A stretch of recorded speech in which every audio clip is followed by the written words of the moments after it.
It was one of those quiet, gray afternoons in Portland when the rain had a rhythm of its own, soft, steady, almost like it was trying to fill the silence in the house. Laura sat in the living room, a cup of tea growing cold beside her. Her husband, Mark, had been away for 3 weeks for work. The house felt too large without him. The ticking of the old wall clock seemed louder, the air felt still, and the rooms carried an emptiness that she couldn't quite shake off. She wasn't alone, though. Her stepson, Ethan, was home. He had come back from college 2 weeks earlier, saying he needed some time off. He didn't share much more, and Laura didn't pry. They weren't very close, though she had always tried to make him feel comfortable. He was polite but quiet, often disappearing into his room for hours. She didn't mind at first, but lately she'd started to worry. Something about the way he isolated himself made her heart ache a little. That afternoon, when she realized she hadn't seen or heard him since breakfast, she felt uneasy. Maybe he was asleep, or maybe he had gone out without telling her. She stood up, smoothing her sweater, and walked down the hallway. His door was half closed, and a faint glow came from inside.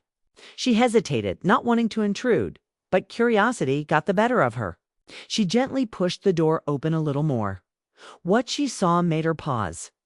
Ethan was sitting cross-legged on the floor, completely lost in what he was doing. His hands moved quickly, his face focused, his eyes scanning something on the desk. Papers were scattered around him, sketches, notes, small details drawn with surprising precision.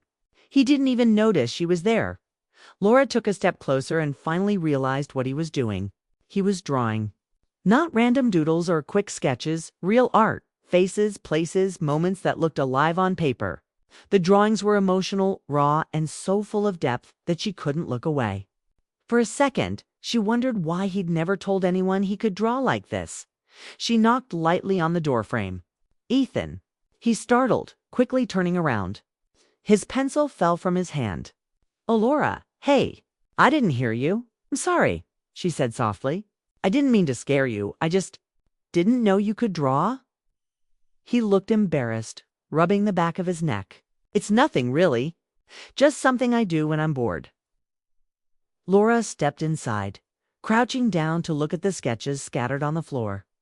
One of them caught her attention, a detailed portrait of a man laughing, his expression so real it almost felt alive. It took her a moment to realize who it was. "Is this Mark?" she asked quietly. Ethan nodded. "Yeah, I used an old picture. Thought I'd try to get his smile right." Laura stared at it. The lines, the shadows, the warmth in his eyes, it all felt like her husband was right there. "It's beautiful," she whispered. He gave a small shrug. "It's not finished. I used to draw a lot when I was younger. I stopped when college got too busy. I don't know, I guess I lost interest." She looked around. Dozens of sketches, some of people, some of quiet city corners. Others of things like old hands or rainy windows, all filled with emotion. "You didn't lose interest," she said softly. "You just forgot how much you loved it." He looked up, surprised at her words. "Maybe," he said after a pause. "It just feels pointless sometimes. I was studying design, but everyone there was better. I felt like I didn't belong." Laura sat beside him on the floor. "Ethan, talent isn't about being better than others. It's about expressing something real. And what you've done here, this is real." He smiled, but it was faint. "I don't think I'm that good." She shook her head gently. "You are. I can feel what you're trying to say in your drawings. That means something." For a moment, there was silence. Then he said quietly, "Thanks. I didn't think anyone would ever say that." It struck her how much those words meant to him. She realized he'd probably been carrying that doubt for a long time, quietly, without anyone noticing. They talked for nearly an hour after that about art, about college, about Mark. He told her that things at school hadn't been easy. He didn't fit in. He missed home, but he didn't know how to admit it. "Dad's always busy, and I didn't want him to think I couldn't handle things." He said. Laura listened, her heart heavy but warm. "Ethan," she said, "it's okay to need people. You don't have to carry everything alone." He nodded slowly, and for the first time in a long while, his guard seemed to drop. There was a softness in his voice, a hint of relief. "You really think I should keep drawing? I think you should never stop," she said. He smiled, then really smiled. It was small and unsure, but it was the most genuine expression she'd seen from him since he'd come home. As the rain kept falling outside, the two of them sat on the floor, surrounded by his artwork. It felt strange and comforting at the same time. For years, Laura had tried to connect with Ethan, but never quite found a way in. That afternoon, something changed. It wasn't forced or awkward, it just happened naturally. When she finally stood up to leave, she turned at the door. "You know," she said, "you should show these to your dad when he comes home. He'd be so proud." Ethan laughed softly. "I'm not sure about that. He'd probably just say I should focus on something practical." She smiled knowingly. "Maybe, but I think deep down he'd be proud. He just doesn't always say things the right way." He looked at her, and for a brief moment there was something warm and familiar in his eyes, like the connection they both needed. "Thanks, Laura," he said, "for saying that." She nodded and smiled before walking back down the hall. She didn't know why, but her heart felt lighter than it had in weeks. That night, as she washed the dishes and heard the faint sound of pencil strokes coming from down the hall, she couldn't help but smile. She was happy he was creating again. Happy that maybe she had helped him find a small piece of himself again. But as she went to bed, she also couldn't shake the feeling that something had shifted in their home that day. Something subtle but powerful. Not wrong or strange, just different. The air felt filled with understanding, trust, and something else. Quiet kind of closeness that neither of them had expected. She didn't know where it would lead, or if it would even matter weeks from now. All she knew was that for the first time since Mark had left on his long business trip, the house didn't feel so empty anymore. It felt like life, real messy.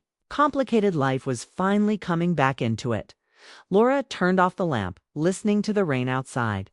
Somewhere down the hall, Ethan was still awake, lost in his art, probably sketching into the night. And even though she couldn't see him, she smiled to herself, grateful for that unexpected moment of connection that had quietly changed everything between them. That was the beginning, the moment that would shape what came next. Neither of them knew it yet. But this rainy afternoon would become the first page in a story they would both remember for the rest of their lives. Over the next few days, something quietly shifted in the house. The silence that once filled every corner was replaced by the soft scratch of pencils, the sound of quiet laughter, and the faint smell of coffee that Laura made for Ethan while he worked. What had started as a small discovery became something like a daily ritual. Each morning after Mark's brief call from his work trip, Laura would check in on Ethan. Sometimes she'd bring him tea or sit beside him for a few minutes. Watching him draw, he had come back to life in a way that warmed her heart. His posture was lighter, his eyes brighter. And he started talking again, not just short answers, but real conversations. He told her about college, his friends, and how he had always felt overshadowed by others. Laura listened, really listened, and with every word she began to understand him more deeply. She realized that behind his calm and quiet nature was a sensitive young man who carried the weight of not feeling good enough. One morning, while she was preparing breakfast, Ethan came into the kitchen holding one of his sketches. "I finished it," he said. She turned, surprised, and saw that it was the portrait of Mark, the one he'd been working on that day she found him drawing. But now it looked complete, alive, full of light. It wasn't just a picture. It was emotion captured on paper. Laura looked at it for a long time, smiling softly. "Ethan, this is incredible. You've really brought him to life." He looked down shyly. "I didn't think I could. But I kept hearing what you said, that talent isn't about being the best. It's about expressing something real." Her eyes softened. "I meant it. You have a gift, Ethan. You should believe that." He smiled, that small but genuine smile that she had started to grow fond of. "Thanks, Laura. I don't think I've ever heard anyone say that to me." That moment lingered between them, quiet but meaningful. It was as if two people who had once lived under the same roof but in different worlds were finally finding a bridge. Between them, later that day, Laura found herself sitting alone on the porch watching the rain begin again. Portland rain had a way of making everything feel reflective, almost cinematic. She thought about Mark, about how his long absences had become routine. Their marriage had settled into something steady but distant. They cared for each other, but the spark had dimmed. She had accepted it as part of life, as something that happens with time. But now, having someone else in the house, someone who looked to her with open trust and genuine gratitude, made her realize how long it had been since she'd felt seen. Ethan didn't just listen, he noticed. He asked about her day, her interests, her opinions. It was small, but it mattered. That evening, as she was tidying the living room, Ethan came by holding a small sketchbook. "I want to show you something," he said. He opened it to reveal a series of drawings, her garden, the kitchen table. Even her sitting by the window, Laura looked up, surprised. "You drew these?" He nodded. "I wanted to capture things that feel like home." Her chest tightened a little. "They're beautiful, Ethan," he smiled, flipping to the last page. "And this one? It's you." She looked at it, speechless for a moment. The portrait was soft, simple, but so real that it felt alive. He had drawn her reading a book, light falling across her face, the same way she often sat in the evenings. There was gentleness in the way he had captured her, something that felt deeply personal. "I don't even know what to say," she whispered. This is special. It's just how I see you," he said quietly. Laura blinked, not sure how to respond. There was something pure and emotional in his tone. Not romantic, not inappropriate, just human. He was expressing gratitude, admiration, and perhaps the comfort of being understood. "Thank you," she finally said. "You really have a gift, Ethan." From that night, their connection deepened. It wasn't about words or gestures. It was about presence. They started cooking together, sharing dinners, talking about movies and books. Laura found herself laughing again, sometimes over the smallest things. Like the time he burned the toast and tried to hide it before she saw. It felt easy, natural, something she hadn't felt in years. One day, while sorting through old boxes in the attic, Ethan found Mark's old camera, a vintage film camera from the 90s. "Does this still work?" he asked, holding it up. Laura smiled. "It should. Mark used to love taking pictures before work took over his life." Right. Ethan examined it. "Maybe we could try it. I could take some photos for my art. Mixed drawing with photography." "That sounds wonderful," she said. So they did. The next few days were filled with small adventures, walking through the park, exploring the rainy streets of downtown, taking photos of everyday life. Laura hadn't realized how much she had missed moments like that.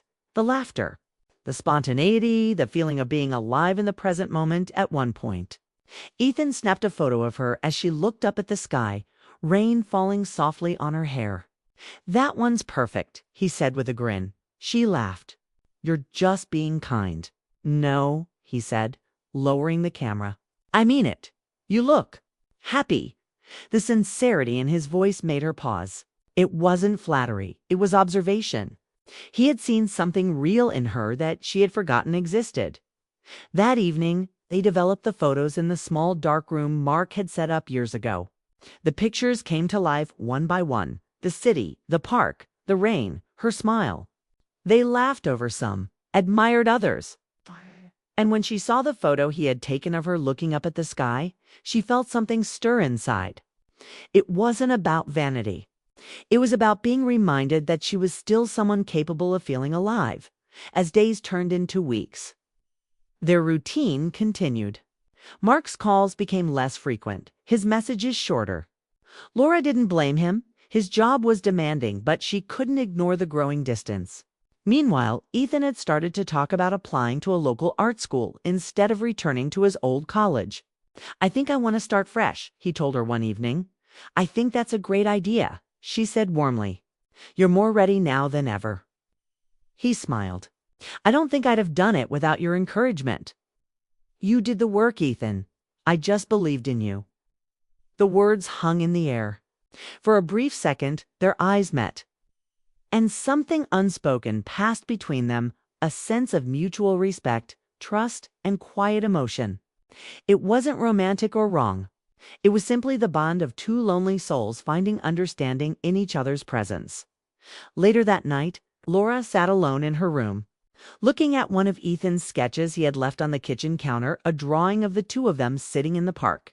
She smiled, tracing the pencil lines with her finger. It wasn't just a picture. It was a moment, one that reminded her that connection could exist in the most unexpected places. But deep down, she knew something was changing inside her, inside Ethan, and in the house itself.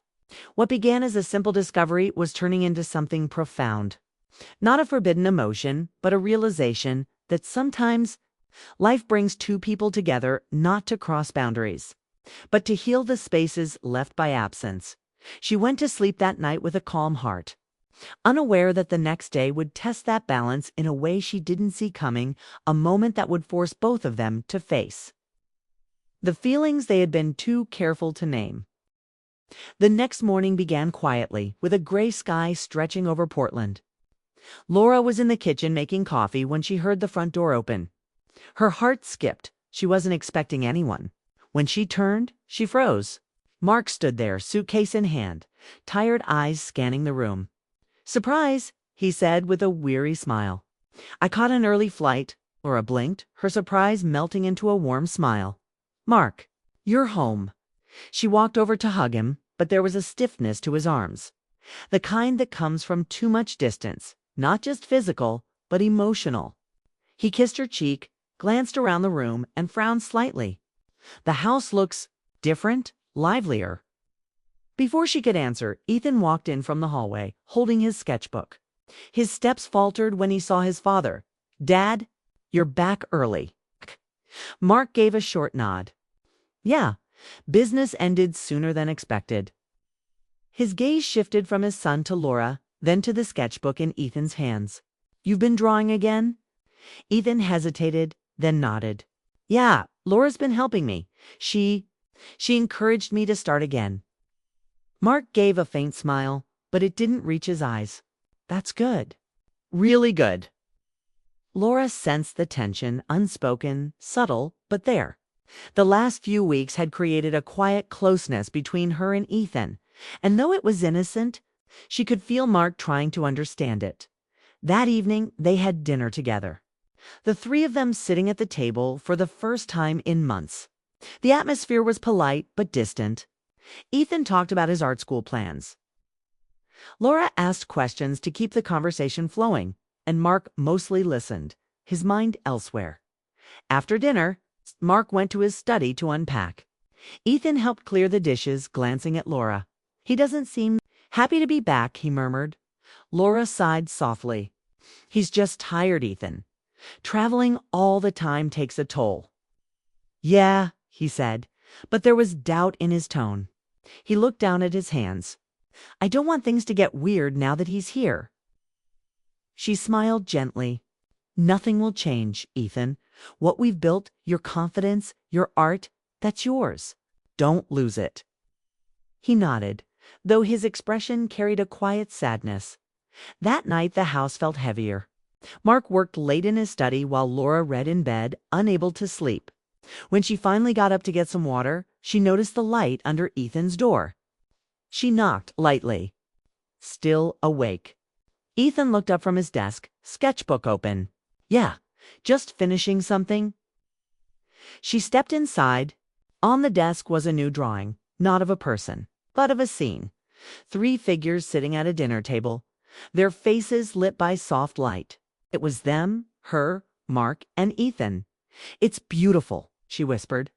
"I wanted to capture how it felt," he said quietly. "Even though things were complicated, I wanted to remember this time." She smiled softly, touched by his words. "You have such a kind heart, Ethan. Don't ever lose that." There was a moment of quiet understanding between them. Then she said goodnight and left the room, unaware that Mark had seen the light under Ethan's door and paused for a moment outside, listening to their faint voices. The next morning, Mark's demeanor was different, distant, guarded. As Laura poured coffee, he finally spoke. "You and Ethan seem close." She froze slightly but kept her tone calm. "He needed someone to talk to. I just helped him get back on track." Mark nodded, but his eyes stayed sharp. "I appreciate that, Laura. Really. But he's my son. I should have been the one helping him." Her heart softened. "You were working, Mark. You did what you had to do for this family. I just filled the space when things got quiet." He sighed, rubbing his temples. "Maybe I've been gone too much. I didn't realize how much I've missed." Ethan entered the room just then, tension still in the air. He could feel it. "Morning," he said carefully. Mark looked at him, then managed a small smile. "Morning, son." The day passed with awkward politeness. Later, Ethan decided to go out for a walk, giving them space. Laura used the time to talk openly with Mark. They sat in the living room, the sound of rain outside filling the silence. "Mark," she said softly, "you've been away for so long. I think we both forgot how to be a family. Ethan just needed connection, someone to believe in him. And I needed that too." He looked at her, guilt flickering in his eyes. "I didn't mean to make you feel alone." "I know. But we've both been lonely, even while together," she admitted. "It's not about blame. It's about finding our way back." Mark leaned forward, taking her hand. "Then let's try." For the first time in a long while, they shared a quiet, sincere moment. When Ethan came home, soaked from the rain, he found them sitting together. Laura smiled and offered him a towel. "Come join us. We were just talking about the future." He hesitated, glancing between them, then sat down. The three of them talked for hours about art school, about family, about rebuilding what had been lost. It wasn't perfect, but it was honest. In the following weeks, the house began to feel balanced again. Ethan worked hard on his portfolio, preparing to apply to the local art academy. Mark started taking shorter trips, making time for dinners and conversations. And Laura. She finally felt like she had her family back, not just in name, but in heart. One afternoon, Ethan came home with an envelope in his hand, his expression unreadable. Laura met him at the door. "What is it?" He smiled slowly. "I got in. They accepted me." Her face lit up with pure joy. "Ethan, that's wonderful." Mark stepped out from the kitchen, pride in his eyes. "That's my son." They celebrated that night. Simple dinner, laughter, music playing softly in the background. It felt like the home had come alive again. Later, when the evening quieted, Ethan pulled Laura aside. "I just wanted to say thank you," he said, "for everything. You believed in me when I didn't believe in myself." Laura's eyes glistened.